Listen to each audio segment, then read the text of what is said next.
This is the first time I've done a warning video instead of a heads up video. And I'm going to go ahead because NASA won't do it. I'm going to stick my neck out there, and if I get it cut off from being wrong, so be it. I'm a watchman. Now, what we're looking at here is the tail of ISON before it's cut off by the X flare.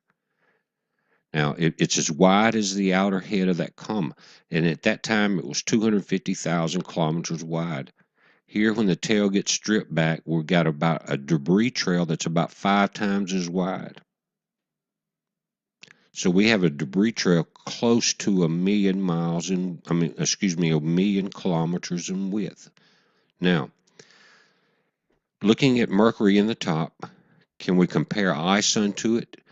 It says, and I did the math on it. Mercury is 22 million miles closer to this camera than ISON is. Okay, that means ISON is 46 million miles away from the camera we're looking at. Now I'm putting a warning out here. This is a disintegration event that we saw.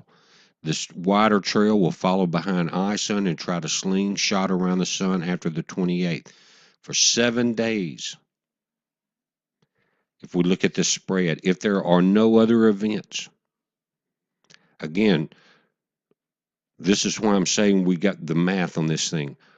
Look at ISON, look at Mercury, look at where I put stereo A. You can check that on that. That's putting Mercury 22 million miles closer to the camera. But ISON only appears 1/4 the size. We can do that math and it'll give you a headache. Guys, I took electrical engineering, was my first major in college. It was nothing but trig and calculus. Now, this is the path. This model was before the breakup, and I put this on the 8th day. Earth and Mercury and the moon clear it, but now it's a wider trail. Look at this, guys. This image, remember, on the 17th, before the X flare stripped ISON, the outer coma was 20 Earths or 250,000 kilometers.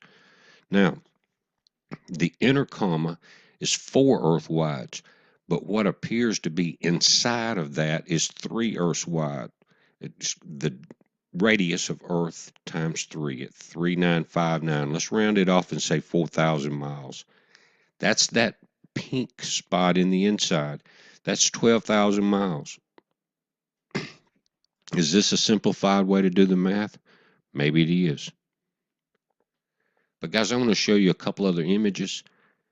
But this information that you're looking at with the Earths compared to to ISON is not mine. This is from the astronomers and what they showed you, and I showed you on Bruce Guerrieri's site his calculations. Now look at the new images he's got. And I've got the word ISON up there. Look at the red wings on this thing and the eye in the middle.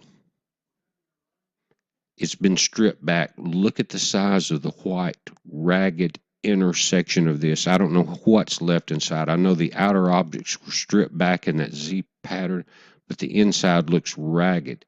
But no longer is it, again, compare that inner white section to 3 Earths distance or width. At that time, the outer coma was 20 Earths width. Now the outer coma has almost all been stripped back.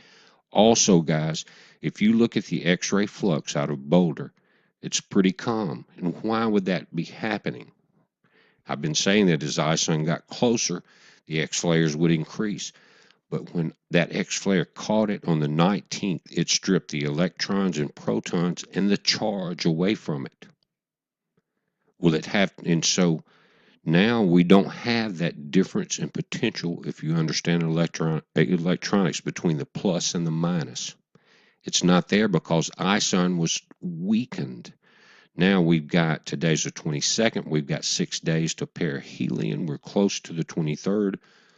Will it have enough time, if another X flare does not occur, to rebuild the strength to start some more solar activity? In other words, say today's the 22nd, say 2 more days from today, the 24th or the 25th, this thing has built back up a huge outer coma, a huge tail. The electrical discharge occurs again, and these magnetic flares start popping off. Guys, the next video I'm going to do is something that I'm preparing myself for in order to communicate in a complete grid blackout.